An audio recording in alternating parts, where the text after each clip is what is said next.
Hello everyone, this is Tom Fox. I'd like to welcome you to episode 138 of the FCPA Compliance and Ethics Report. Today I do a couple of things. The first is I have a tribute to Leonard Nimoy and Mr. Spock. Leonard Nimoy, as most people know, passed away last week, and I talk about the lessons learned by a compliance practitioner from Mr. Spock. I also talk about strict liability under the FCPA for internal controls. The episode comes in at just under 20 minutes. I hope you enjoy it. Thank you very much. Hello everyone, this is Tom Fox, and welcome to this episode of the FCPA Compliance and Ethics Report. Today I want to do a couple of things and visit with you on a couple of different topics. The first is I want to do my own tribute to Leonard Nimoy, who passed away late last week, immortalized as Mr. Spock on the original crew of the Starship Enterprise. The second thing I want to do is visit with you about some of my thoughts on why the Securities and Exchange Commission is moving towards strict liability for enforcement of internal controls. So those are today's two topics, and let's start with tribute to Leonard Nimoy. As I indicated, he was immortalized as Mr. Spock in the original series of the Starship Enterprise, starting in 1966 and having an original 3-year run. Later it came out in syndication.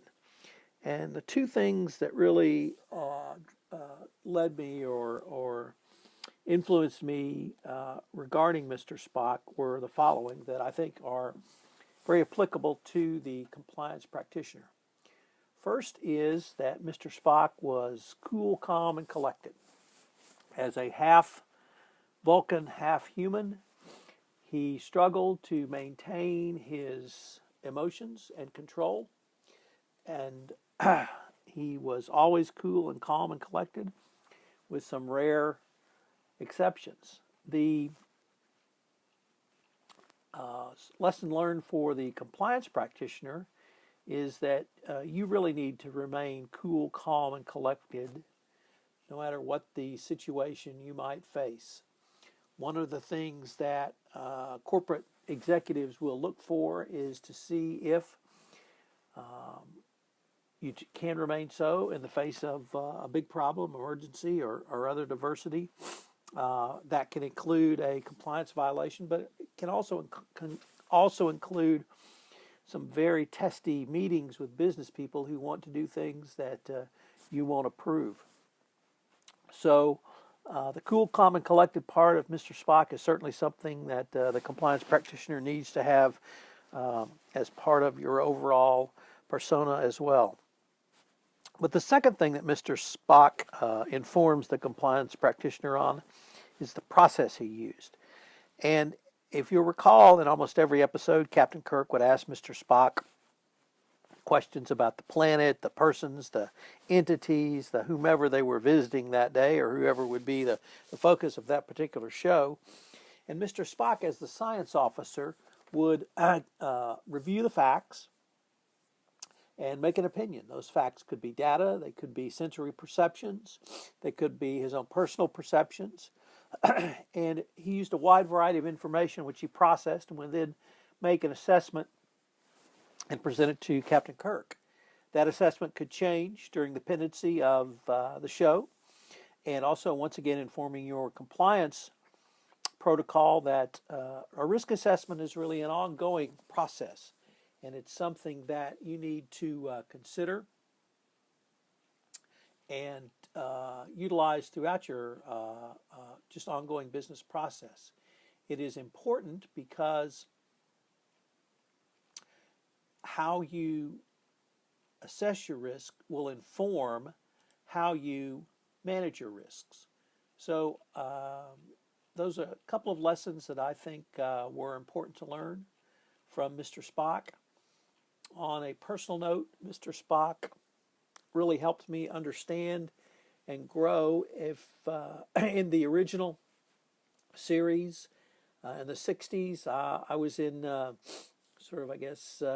to 11 years old, and really influenced my thinking about process. And then as a teenager, when he came out in syndication, he showed me a way to think through problems and particularly how to deal with emotions, which led me to an exploration of Marcus Aurelius and the Meditations and other works like that. So the character of Mr. Spock was probably my most favorite television character of all time. He has lots of lessons learned for the compliance practitioner. I would urge you to consider some of these in your own professional development as well. The most interesting thing that I learned about Leonard Nimoy and Mr. Spock after his death last week was posted on Facebook by my friend Marcy Rothman, and it involves his Vulcan sign of live long and prosper. Marcy indicated that this was actually the sign of descendants of the brother of Moses, Aaron, the high priest before the Ark of the Covenant. And he made this sign while reciting ancient priestly blessings in Hebrew, which generally translates as, "May the Lord bless you and keep you, and may he cause his countenance to shine upon you." Leonard Nimoy remembered this gesture, the hand sign, from attending synagogue as a young boy. And his grandfather was a descendant of Aaron. So he brought this forward to us in Star Trek. And I thought that was pretty cool. That one of the things Star Trek utilized was ancient history, ancient names, ancient culture. And Leonard Nimoy honored this with the Vulcan greeting of live long and prosper. So that's my tribute to Leonard Nimoy and Mr. Spock. I hope you will do so in your own way as well. But now let me turn to an area that I would like to explore with you, which is why I think the Securities and Exchange Commission is moving towards a strict liability standard under the internal controls requirements of the FCPA. Back in 2010, the Securities and Exchange Commission charged Oracle with books and records and internal controls violations, and frankly, many of us scratched our head as to what this enforcement action was around, because there was no either evidence of bribes paid or charge of bribes paid or bribes offered or benefits received back from Oracle. And it involved Oracle's India subsidiary. And the charge was that certain employees of the subsidiary had parked proceeds or a portion of proceeds from sales to the Indian government in a fund which could have been used in an unauthorized purpose, creating the potential for bribery and corruption. The SEC cited Oracle for the lack of proper controls to prevent these employees from creating and misusing the parked funds. And further, the company failed to audit and compare the distributors' margins, who the products were sold through, against the end user price to ensure that excess margins were not built into the pricing structure. In addition, although Oracle maintained corporate policies requiring approvals for the payment of marketing expenses, Oracle failed to seek transparency in or audit third-party payments made by its distributors on its behalf in India. So basically, the SEC claimed this was a secret cash fund which could have been used to pay bribes. Once again, no evidence that it was paid. Bribes were paid out of this fund. So the fine, although relatively small, I think 2 to 3 million, many of us just did not quite understand this. Although I will say the FCPA professor called this out at the time and certainly talked about it in his book as well. And I'm sorry, it was 2012, not 2010. Well, my evolution on this, thinking on this subject really started last summer, and it came about because of a couple of reasons. The first was the Smith & Wesson FCPA enforcement action. As many will recall, Smith & Wesson was part of the Gunstein case, was one of the two public companies caught up in that case. Nevertheless, Smith & Wesson, after the collapse of the Gunstein trials, was not criminally prosecuted. They received a declination from the Department of Justice Nevertheless, in the face of this declination, they were assessed a fine through the SEC's administrative process by the SEC. Now, I need to note that Smith & Wesson did not admit guilt. They simply acknowledged the cease order instituting cease and desist proceedings through it. So there's no Smith & Wesson admission of culpability, but Smith & Wesson was basically cited by the SEC for failure to devise and maintain sufficient internal controls with respect to its international operations. While the company had a basic corporate policy prohibiting the payment of bribes, it failed to implement reasonable system of controls to effectuate that policy. Additionally, the company did not devise and maintain a system of internal accounting controls sufficient to provide reasonable assurances that transactions were executed in accordance with management's general or specific authorization. Now, if you recall, the FCPA requires that internal controls be devised and maintained sufficient to provide reasonable assurances in 4 areas. Number 1, the transactions are executed in accordance with management's general or specific authorization. 2, transactions are recorded as necessary to permit the preparation of financial statements in conformity with GAAP or other criteria. And 2, to maintain accountability for such assets. 3, access to assets is permitted only in accordance with management's general or specific authorization. And 4, the recorded accountability for assets is compared with the existing assets at reasonable intervals, and appropriate action is taken with respect to any differences. So we have basically an SEC allegation that Smith & Wesson did not meet these criteria. Once again, the fine was relatively small. Nevertheless, there was no tying of any of these failures by Smith & Wesson to any payment of bribes, offer to pay bribes, or obtaining or retaining business. So this struck me as about as pretty close to strict liability as you can get without saying those words. And indeed, Carol Brockmeyer, the chief of SEC Enforcement Division the SEC's Enforcement Unit, was quoted in the SEC press release on this matter as saying, "This is a wake-up call for small and medium-sized businesses that want to enter high-risk markets and expand their international sales. When a company makes a strategic decision to sell its products overseas, and here's the money line, it must ensure the right internal compliance controls are in place and operating."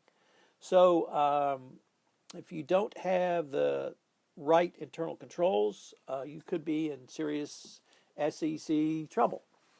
So the next thing that really got me thinking along these lines was the 2013 COSO framework update, which became effective in December of 2014.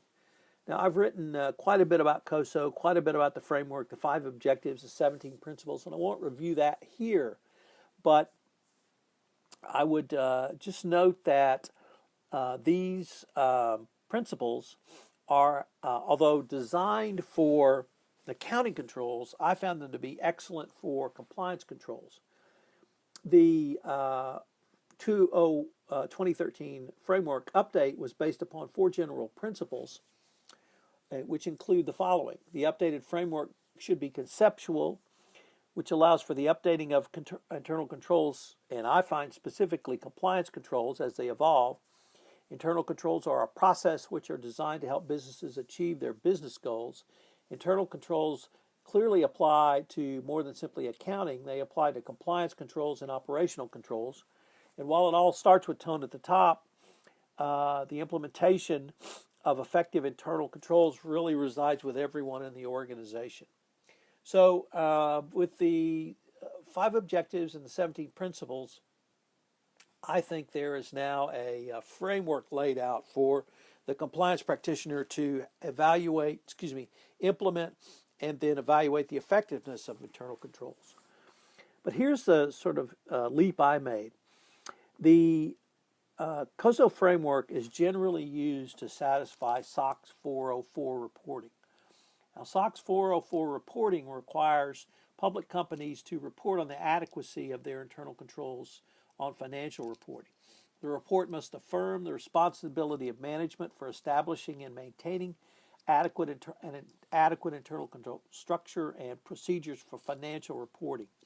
The report must also contain an assessment of the effectiveness of the internal control structure and procedures of the issuer for financial reporting.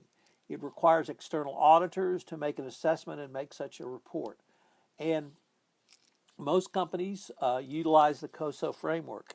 But what I think the SEC is going to do, if they haven't started it already, is the following. Because your internal controls must be publicly reported under SOX 404, the SEC may take a look at those from the compliance internal control perspective and not the financial accounting internal control perspective. And they may make an initial assessment that your internal controls are insufficient.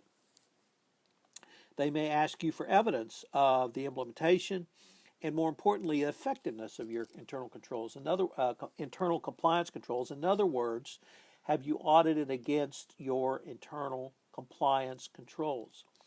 If you have not done so, you will not have evidence of their effectiveness, or in the Tom Fox parlance, document what you have done. If you cannot satisfy the SEC requirements of under the FCPA, which are those 4 points I stated earlier, which in review are the transactions are executed in accordance with management's general or specific authorization. Transactions are recorded and necessary to permit preparation of financial statements and to maintain accountability for assets. 3, access to assets is only permitted in accordance with management's general or specific authorization, and that the recorded accountability for assets is compared with the existing assets at reasonable intervals, and appropriate action is taken with respect to any differences. If there's no evidence of the effectiveness of internal controls around those 4 points, you may be in violation of the FCPA. Previously, I would have thought that there had to be either a payment of a bribe, an offer to pay a bribe, or to obtain or retain a benefit. But based upon the 2012 Oracle SEC enforcement action, and even more specifically the 2014 Smith & Wesson SEC FCPA enforcement action, I've now come around to thinking that the SEC will not require that nexus, that tying together. So there's no linkage between the bribe and the failure of internal controls. I think that's a change. I think that's a change towards strict liability.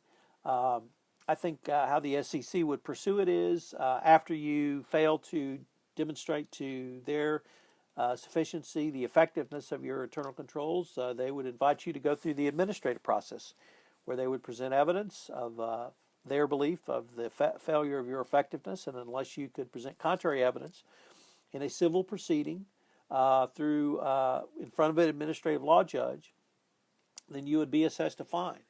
I think many companies will not go through that process. They will pay a fine rather than have to go through that. So I think this is where it's going. For the compliance practitioner, I think it's very significant that you need to be ready for this, and you need to be ready for this in a way that allows you to show the effectiveness of your internal compliance controls. Once again, if you haven't documented it, in the SEC's eyes, it has never happened. So you have to have implemented your internal controls, and you have to have documented evidence of the effectiveness of your internal controls, and that means auditing against those internal controls. So that's my cheery note for today. I hope that this will give you pause to consider the importance of internal controls in your overall anti-corruption compliance program. If you have any questions on this, please email me. I'm at tfox@tfoxlaw.com. You can also check out my blog site, the FCPA Compliance and Ethics blog, where I've written not only on this topic, but also extensively on COSO, the 17 principles, the 5 objectives, and how you audit against those.